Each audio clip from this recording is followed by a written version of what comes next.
पाकिस्तान और तालिबान में छिड़ी जंग के बीच अब पाकिस्तान और टीटीपी में भी तनाव बढ़ता जा रहा है। टीटीपी ने पाकिस्तान को धमकी दे दी है कि वो उसके सारे आर्थिक व्यवस्था को ध्वस्त करके रहेगा। टीटीपी ने धमकी दी है कि वो पाकिस्तान के व्यावसायिक स्थलों पर हमला करने वाला है।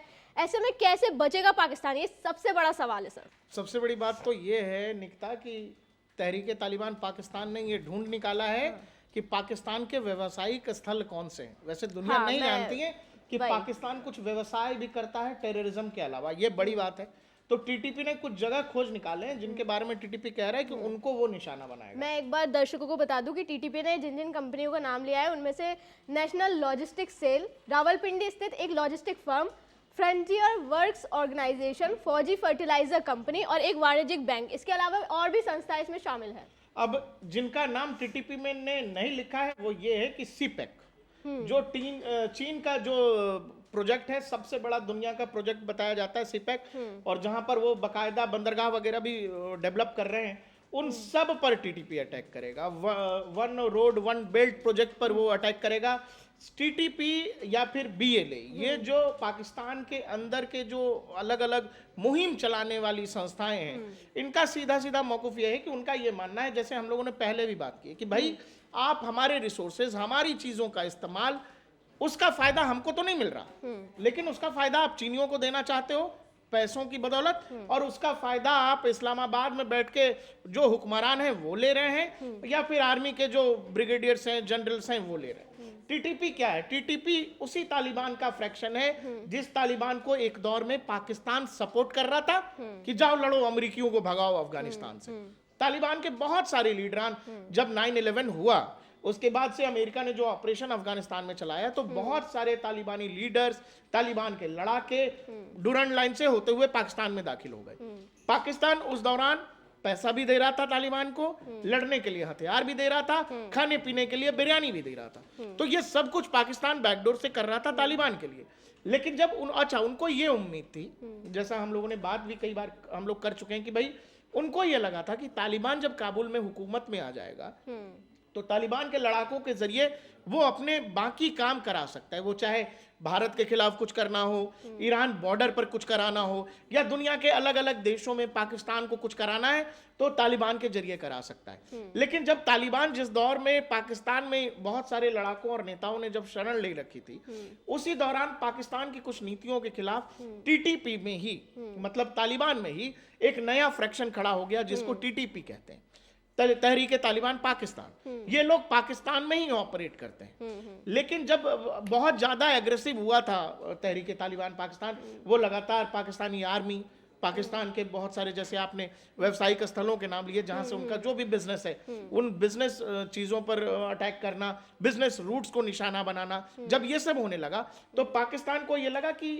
अब जब तालिबान काबुल में बैठ जाएगा तो तालिबान कंट्रोल कर सकेगा टीटीपी को, तालिबान बता सकेगा कि भाई आप ये सब मत करो। लेकिन चक्कर ये है कि तहरीके तालिबान पाकिस्तान अपने काबुल वाले आकाओं की भी नहीं सुनता है।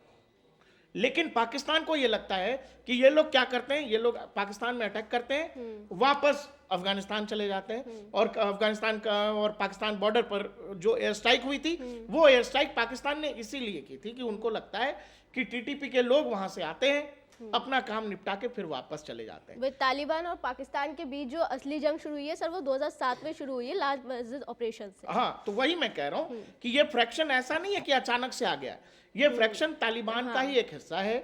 और दो गुटों में, जैसे होता है ना कि एक कोई कंपनी है, उसमें बहुत सारे लोग हैं, लेकिन दो ग्रुप्स में आपस में बवाल हो गया, तो एक ग्रुप कुछ और हो गया, दूसरा ग्रुप कुछ और हो गया। तो तहरीके तालिबान पाकिस्तान बेसिकली कोई अफगानिस्तान में नहीं ऑपरेट करता है, वो पाकिस्तान में ऑपरेट करता है, और पाकिस्तान के उन इलाकों में जहां पर ज्यादातर चीनी प्रोजेक्ट चल रहे हैं, या फिर जहां पर पाकिस्तानी आर्मी का बहुत ज्यादा मूवमेंट है, उन इलाकों में जहां पाकिस्तानी आर्मी, देखिए दुनिया की इकलौती वाहिद आर्मी है पाकिस्तान की आर्मी जो लड़ने से ज्यादा व्यापार करती है। पाकिस्तान की आर्मी लड़ाई नहीं करती है, पाकिस्तान की आर्मी करती है व्यापार। वहां के जितने भी सैन्य जनरल हुए, जो सैन्य प्रमुख हुए, आप उन सब का इतिहास देख लेना, वो सब जब एक टेन्योर उनका निकल जाता है पाकिस्तान में सैन्य चीफ के बदौलत, तो वो फिर कहीं चले जाते हैं, कहीं लंदन चला जाता है, कोई मिडिल ईस्ट में कहीं जाके सेटल हो जाता है, और इनके पास अरबों खरबों की दौलत होती वही मैं दर्शकों को सर बताना चाहती हूँ कि जब टीटीपी ने पाकिस्तान को धमकी दी उसके बाद वहाँ के 600 फौजियों ने इस्तीफा दे दिया है। है। आप ये देख लो, ये इतना देखो, इतना तो डर। पाकिस्तान में इस्तीफा देने का या फिर सरेंडर करने का उनके ना बाप दादाओं के दौर से परंपरा रही है। तो भाई जो भी आगे की नस्ल होती है वो किससे सीखती है? अपने पूर्वजों से सीखती है। बिल्कुल। तो 1971 वॉर में पाकिस्तान की जो आर्मी है वो दुनिया का सबसे बड़ा सरेंडर करती है। 93,000 सैनिक एक साथ बैठ के सरेंडर करते हैं और मेमो साइन करते हैं, और दोनों तरफ से भारतीय जनरल्स खड़े रहते हैं। तो वो दौर उन्होंने देखा है, उनको पता है कि तहरीके तालिबान पाकिस्तान नहीं सुनेगा किसी की, वो नहीं बर्दाश्त करेंगे।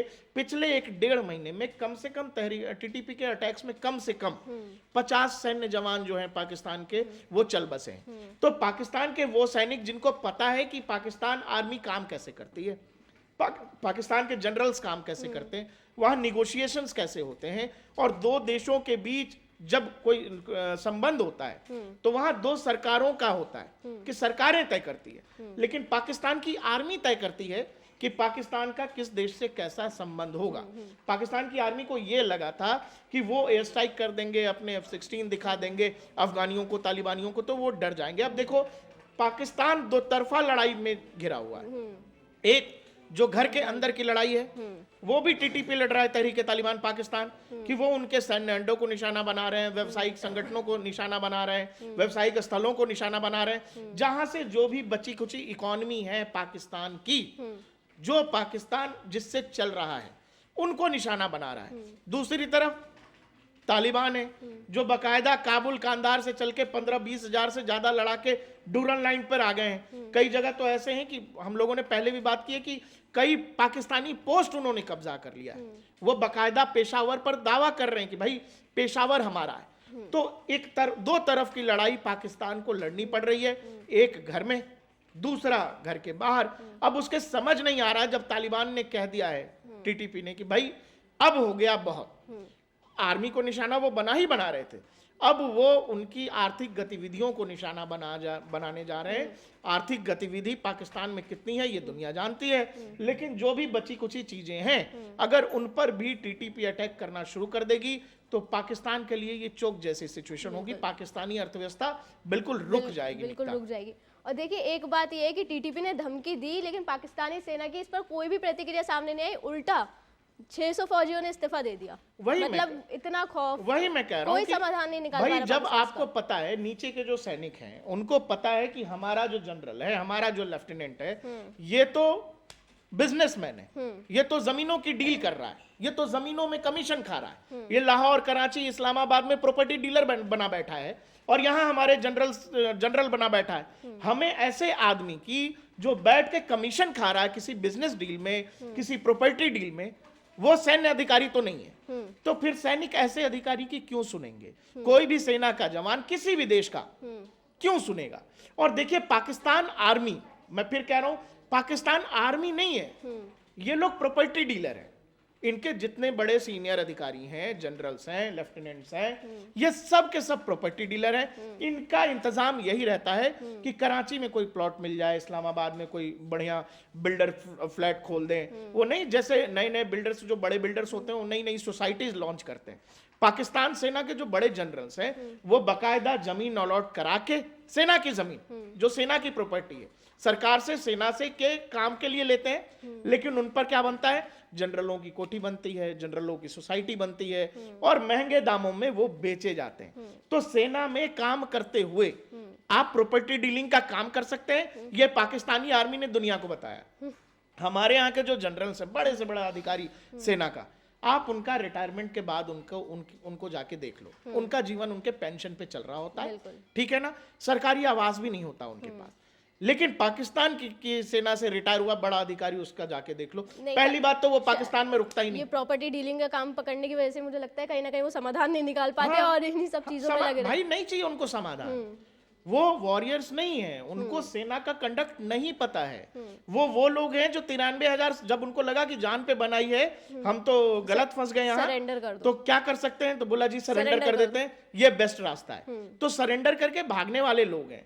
अब वहां आप कह रहे हो कि भाई कोई भी समझदार आदमी जिसके पीछे घर परिवार है, वो सोचेगा ना कि मेरा सीनियर जो है वो तो प्रॉपर्टी खरीद रहा है, वो अभी रिटायर होगा तो या तो दुबई चला जाएगा या यूरोप में कहीं सेटल हो जाएगा, हमको पाकिस्तान में ही रहना है, मेरे बीवी बच्चे परिवार हैं, तो मैं क्यों? अच्छा, तहरीक तालिबान पाकिस्तान में कौन लोग हैं?